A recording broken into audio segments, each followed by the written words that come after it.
Greetings, and welcome back to the MCOC Encyclopedia. Today is the third in the series, covering some of my favourite and some of the best champions of each class, and today we'll be covering the Mutant class. These rankings are primarily focused around story and PvE content to try and get you as far as possible. Thank you to Vega for commissioning and Misty K for making the graphics used in all of these videos. Now, just before we start, if you are here simply for rank up advice, my advice will always be rank a champion you need in that moment to solve that problem. If you don't have any problems, push as far as you can until you hit one. Ranking a champion that is simply described as good may not help you in that moment, whereas a full stock of catalysts always will. Now, on to the rankings. As always, this list is split into two halves, those that I would recommend you rank and some of my personal favourites. Before we start, a few honourable mentions.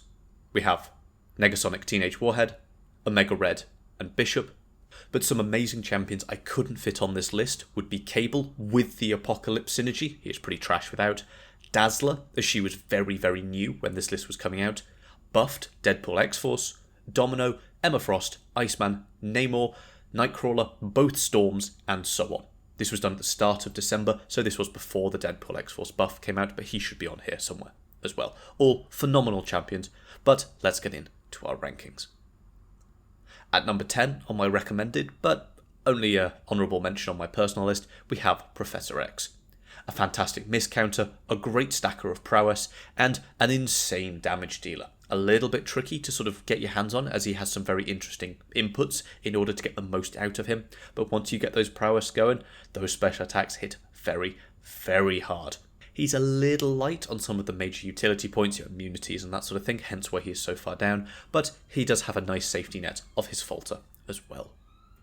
At number 9 on my recommended list, and an honourable mention on my personal, is Havoc. He has excellent immunities and very high energy resistance, giving him effective other immunities, phenomenal damage, both on his special 3, some on his special 2, but also from his damage over time on his heavy, a great all-round champion, and can take you a long way. At number 8 on my recommended, and number 9 on my personal, we have Sunspot. A very solid damage dealer, a couple of special 1s and a special 2 will end a lot of fights, particularly if you can land some good crits. His ability to perfect block basically everything once you have some incinerates going is so underrated, and people really need to respect that much more. It makes a champion without any direct tanking abilities surprisingly tanky. It's very easy to come out of fights with Sunspots with 95% plus health if you can get those parries on point. Phenomenal damage, a really good all-round champion. Going to quickly jump over to some that are on my personal list, but didn't make it onto my recommended list. At number 10 we have OG Storm. A personal favourite of mine, huge amounts of damage from her prowess. If you make her a Horsewoman of Apocalypse, she has some of the most bonkers damage over time in the entire game. We have multiple videos of her just shredding through the Abyss, including the Abyss Collector if you want to go see those as well. A personal favourite of mine, but maybe not one people should be ranking straight away. At number 8 on my personal list, but doesn't make it into my recommended as well, is Sauron. A champion that is slept on attack so much, and is one of my go-to bullseye counters for Battlegrounds, so this isn't a Battlegrounds list. He is such a flexible champion, whether you want his damage to come from big special 2s, damage over time from degens, passive bleeds, which I think he's one of the few champions that have access to those. He can take every single boss in Act 6, as I have shown, so he is incredibly flexible and very slept on. Right, back over to the recommended list, and first up at number 7 on both sides is Red Magneto. Still locked as a 6-star, but that doesn't really matter. If they are metal, and you have Magneto, there is a pretty good chance you've already won the fight before you go in.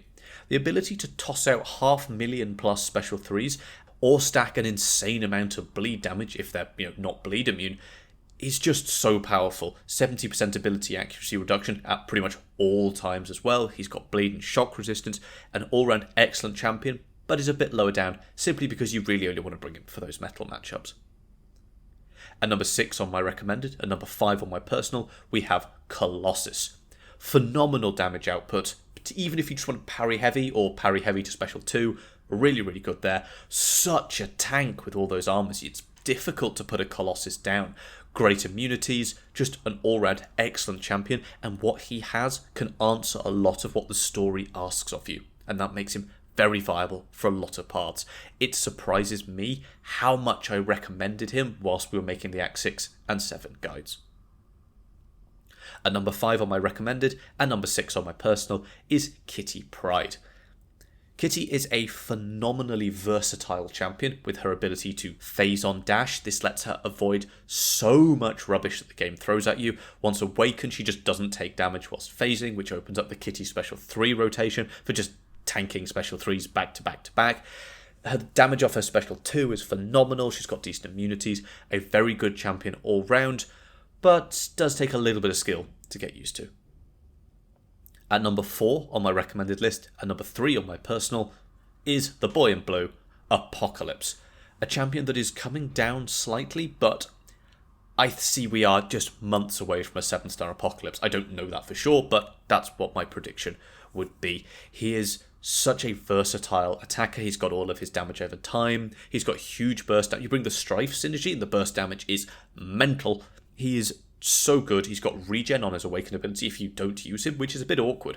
But going into a fight and just regenerating 25% of your health pool is a very nice way to start a lot of fights. So many different debuffs, great damage, immunities after time. A very, very solid champion, and still one I use to this day.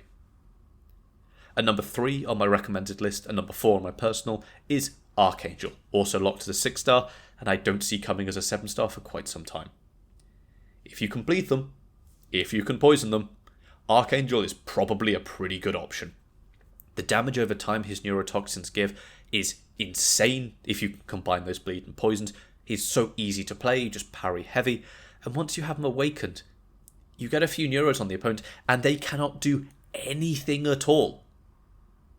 It's not offensive ability accuracy, it's not defensive ability accuracy, it's just ability accuracy. They can do nothing if you can shut them down.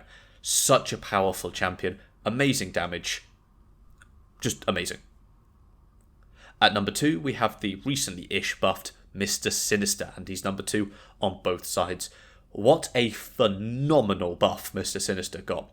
The damage he throws, ridiculous. Some of the best damage over time in the game, and probably the ratio of damage over time to easy access is probably the highest there is. You charge a heavy, you throw a special 1, they degen for tens of thousands of damage. It is that easy. He is a phenomenal champion that can ramp up to even crazier heights but doesn't need to. He is effectively damage over time debuff immune because on his special 1 he can just take them all off him and turn them into degens on the opponent. Is he actually immune to them? No. And if they're really, really short and powerful, that is going to hurt him, unless they're bleeds that he just takes no damage from. But he's just such a good champion. You bring some synergies, boost that damage even further. Phenomenal. And, probably to no one's surprise, number 1 on both sides is Onslaught. A champion that can do pretty much whatever you need him to do.